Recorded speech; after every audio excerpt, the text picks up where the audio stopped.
Hello everyone.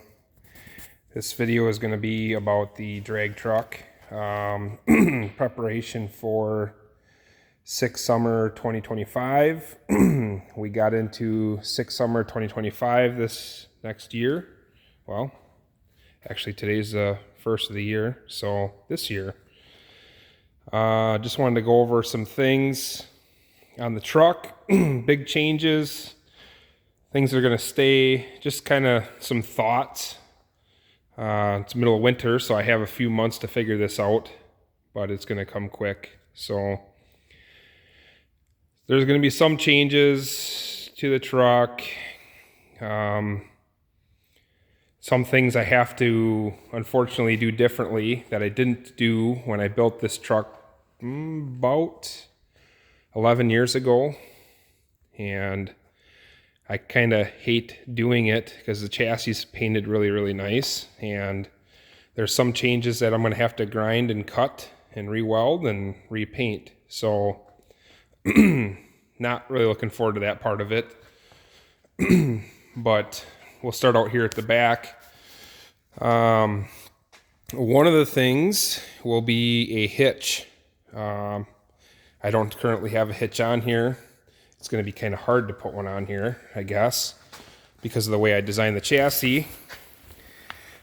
But somehow we have to get a hitch up under there. So I'm going to have to cut some things off, add some bars, put a receiver tube. At this time, I'm thinking probably a 2-inch square receiver tube, just like you'd see on any, streetcar type deal. I know some of the guys do chromoly tubing round, and then they make it part of their parachute mount. At this time, I don't think I'm going to do that. I think I'm just going to add a 2-inch square receiver tube down below.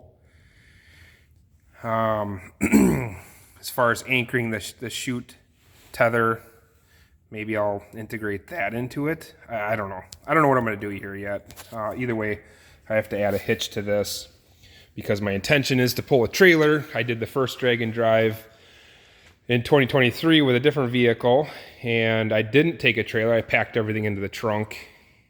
That sucked. I guess it sucked in the sense that it's a race to get everything unpacked out of the trunk, and then when you're done, you want to hit the road. You're tired, you're hot, you're burned out.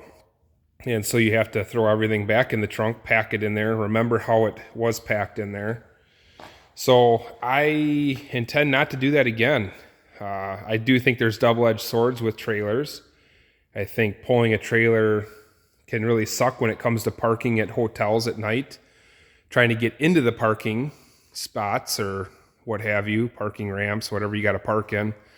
I do think it's nice in the sense that it's secure, or you'd like to think it's a little more secure than just leaving stuff on an open trailer or whatnot. So right now I'm looking at building a 4x8 enclosed lightweight, try to keep it as lightweight as possible trailer. I do have some of the materials in the shop here, just some square tubing I'm going to make an axle with. I got some stubs I've been laying around for a couple years, and springs and whatnot, wearing harnesses, shackles, stuff like that. So trying to keep that as lightweight as possible, to try not to work the transmission on this truck too hard. So, but that's one of the changes. We're going to add a hitch to this thing. Then obviously we have to add some wiring, so we're going to have to tap into the wiring back here. So we have trailer lights. So another thing back here would be, I'm going to add a kill switch. I think the rules are kind of gray on this as far as shut-off switch or kill switch for this thing, because I do have a battery located in the front of the truck. It's not in the rear. So the way I read the rules, it's kind of a gray area. And then the battery's down there. But I don't know if they go by something like 949 in the quarter or faster has to have it. I'm not really sure. So either way, I'm going to add it. I had one on here at one point in time. It was basically just an on-off chicken switch or a push button switch.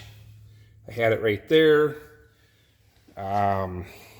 Basically you just push it to kill a solenoid up in the front here by the battery. And I removed that now. Now this is kind of a little bit different here. It's hard to see. But I added a Flaming River kill switch. Originally there was a solenoid mounted over in this area a little bit further. I had some ECU issues where my tune was way off and it would misfire intermittently. We did everything in our power to try to figure out what that was for a long time. I thought maybe possibly it was that switch when we hit it, and maybe it was getting some flyback voltage or something coming back and screwing with the ECU. I kind of still believe that. I mean, we broke rocker arms because of this issue, and it was after I added that I started having all these issues. So I'm thinking maybe that solenoid was somehow, you know, giving off flyback voltage or whatnot to the ECU. So I eliminated that. But seeing as how I possibly will need that, I'm going to go to a little bit different deal here. I got that Flaming River on-off switch. And what I'm going to do is add a push-pull cable. Kind of came up with this here. Added a knob. Had to do a little bit of some custom fab in there. But basically, this is going to mount in the rear where the original electronic push button was, and it's going to be all old school mechanical at this point. And I got some little holders here for the cable. We'll mount those on the rear of the bed and up on the front of the cab. So that's one thing we'll be adding. Obviously, you know, these things expire every 2 years. This is the window net. Gotta replace that. It's been quite a few years since I've run this truck at the track, so it's time for an update. Even though my old harnesses are like brand new, aren't never used, but they obviously expire. I went to a cam lock this time instead of latch and link. Trying this a little bit different. RJS Racing Equipment, never tried their stuff. We're gonna give this a go. Looks pretty cookie cutter. I mean, pretty much just like the rest of them. It's a different brand. So we're going to change that. We're going to do the window net. Cage is still certified for another year and a half, so we're good there. And got the padding already in here. I gotta add some better zip ties to attach this. That looks like shit. Looks horrible. So I'm going to redo that.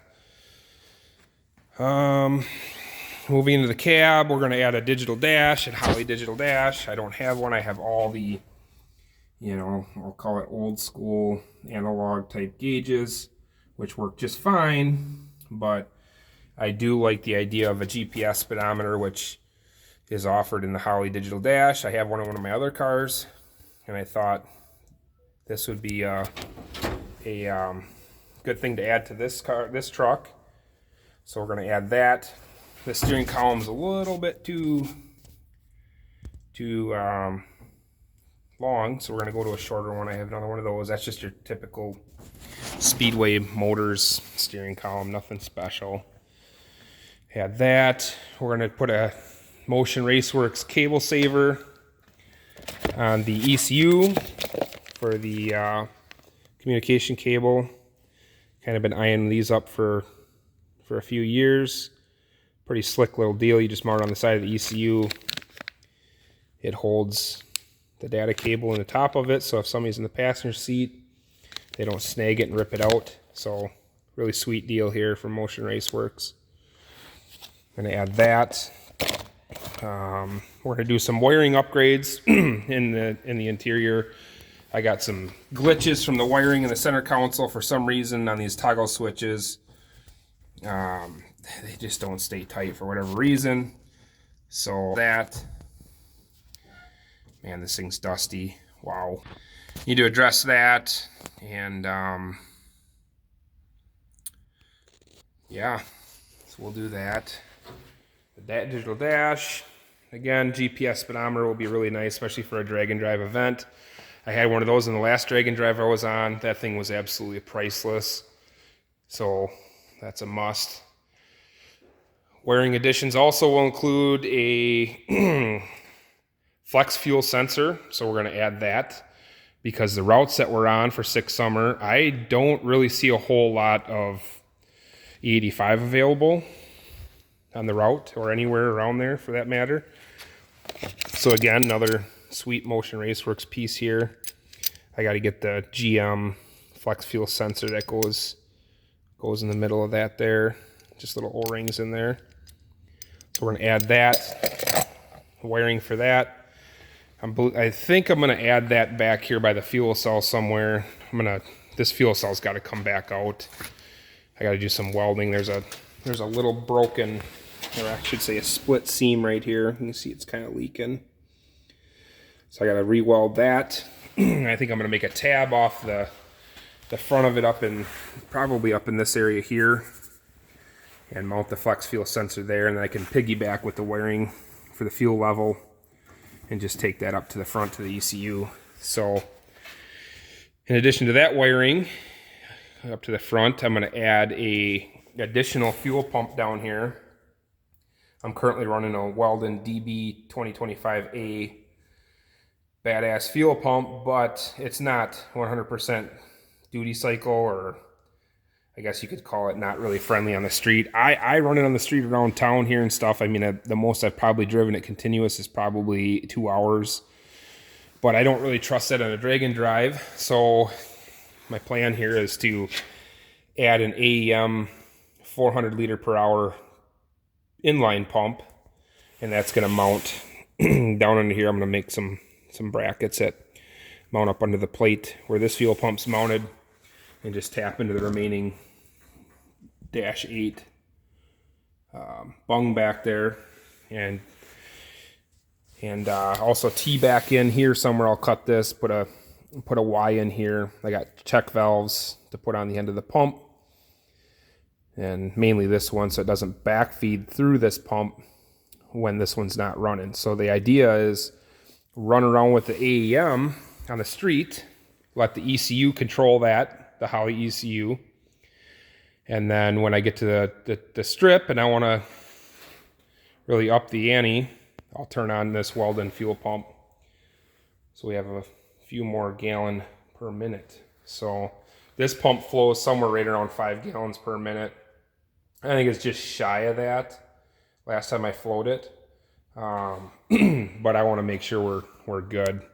And this engine's a 540 cubic inch big block Chevy. It runs on E85, so it has Bosch 210 injectors in it currently.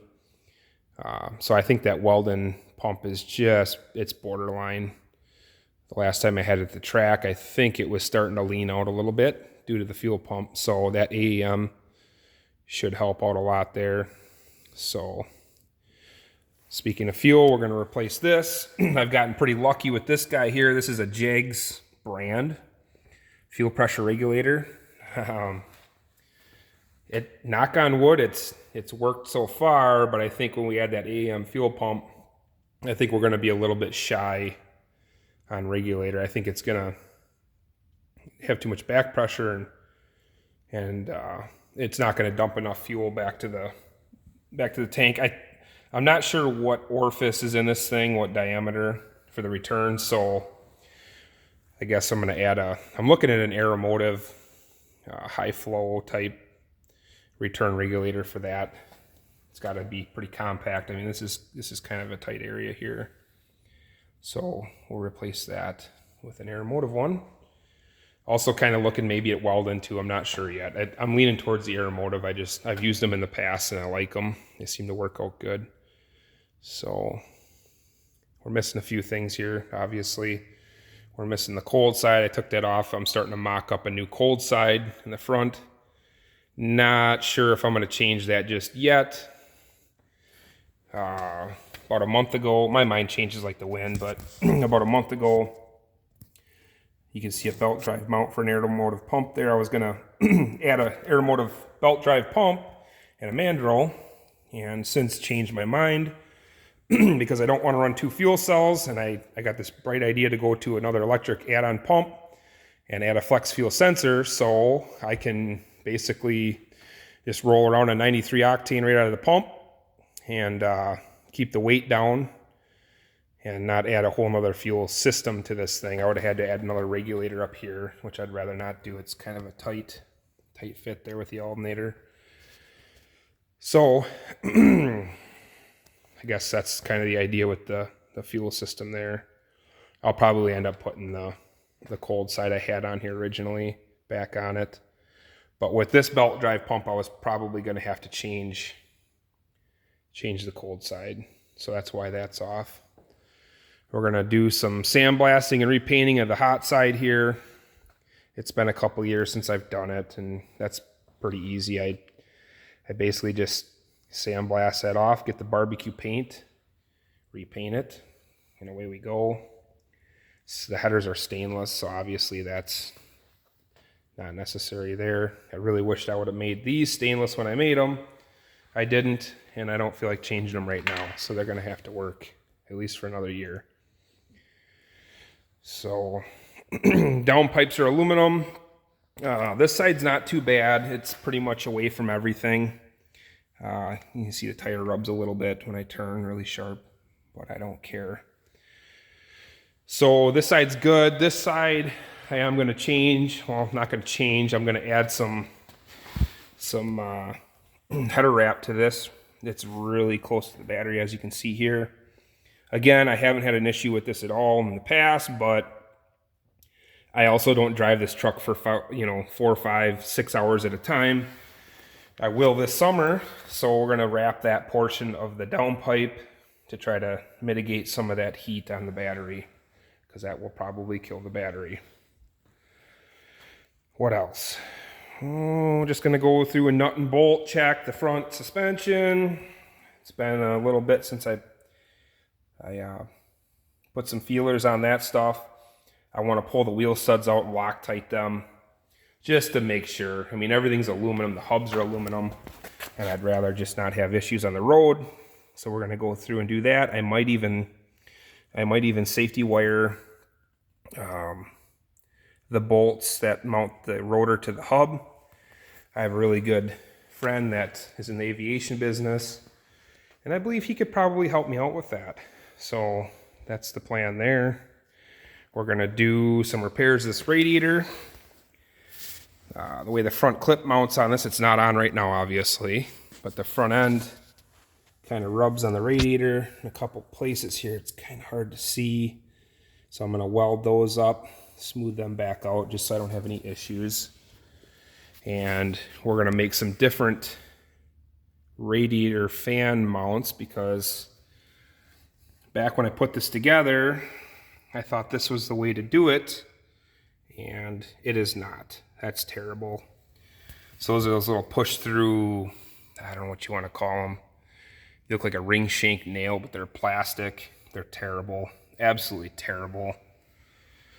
So then we're going to build some new mounts, aluminum mounts off the radiator to attach the flex fan here, Flex-Lite fan.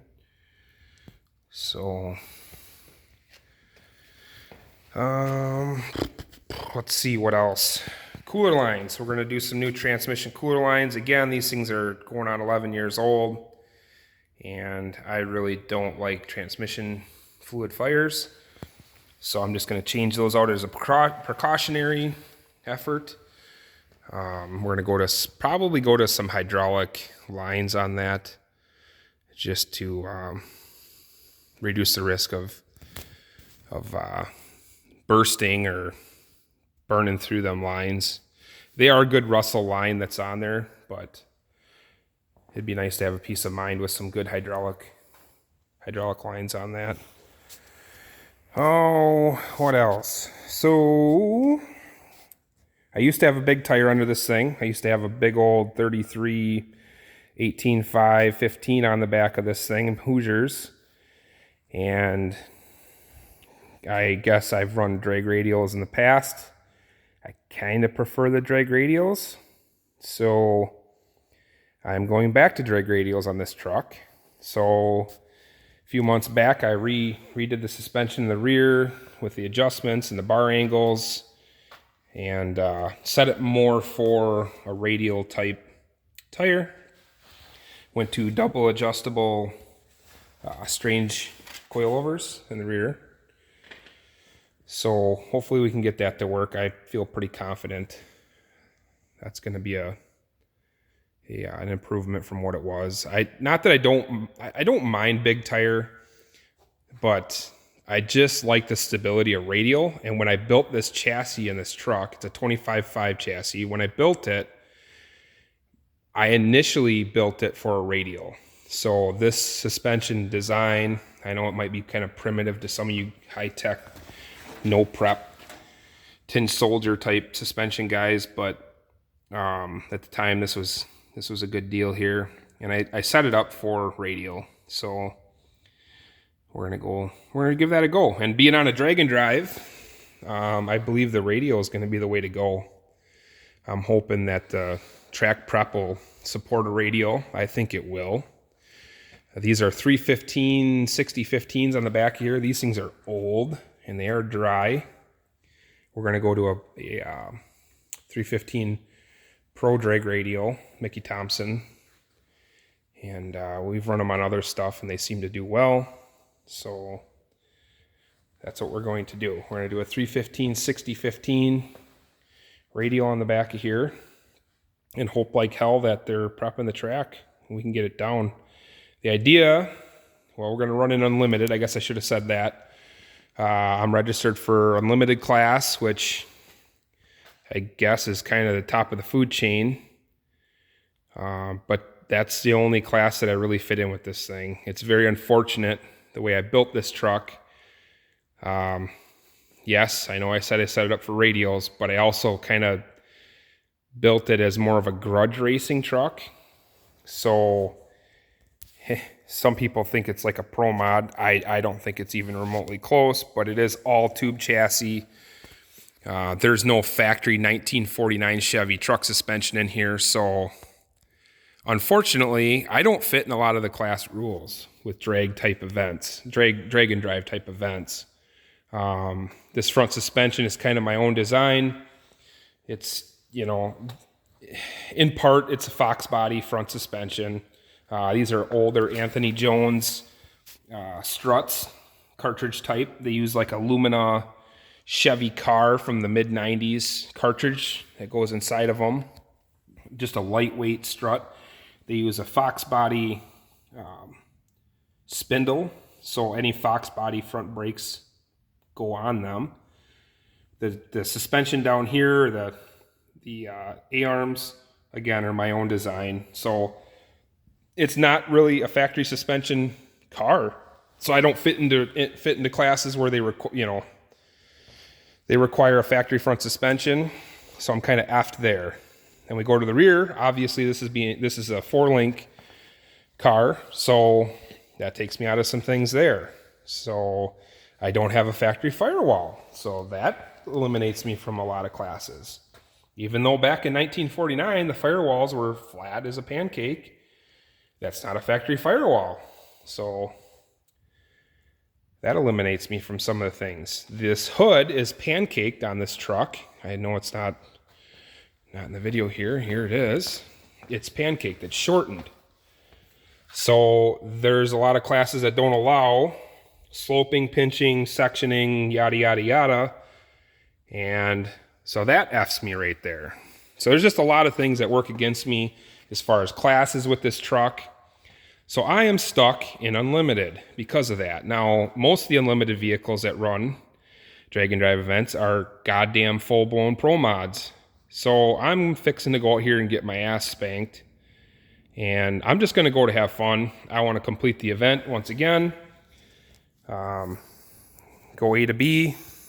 Get to the hotel safely every night. That's my goal, I guess. It would be really nice to win a helmet or place high, but I guess I'm not going to hold my breath. I'm pretty outgunned in some of this stuff, so It's just an old school 540 big block twin turbos on E85 and a glide transmission. You know, I got a big old heavy 14 bolt GM full floater rear end that I narrowed up, put 9-inch ends on it. It's got Moser axles in it, 342 gears, spool, you know, that type of stuff. So it's heavy. It's bulletproof. It's heavy. But I'm pretty outgunned by some of these guys in this class. And my only hope is that they try giving her hell and they break stuff and they can't keep going, and I can. So this thing is currently, it's got 5-pound springs in the gates.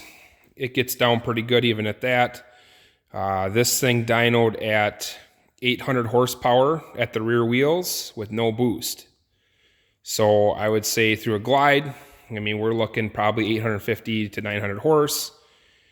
And so I am looking at, I had this on 15-pound springs, and that's probably what I'm going to go back to. So this thing should make north of 1,500 horsepower. It weighs about 3250 with me in it. So we're going to be knocking on the high sevens. This thing's certed to 750. I would be ecstatic if I could get into 780, 770, somewhere in there. I would be ecstatic. So with the 15-pound springs in it on E85, I think we can probably do it. So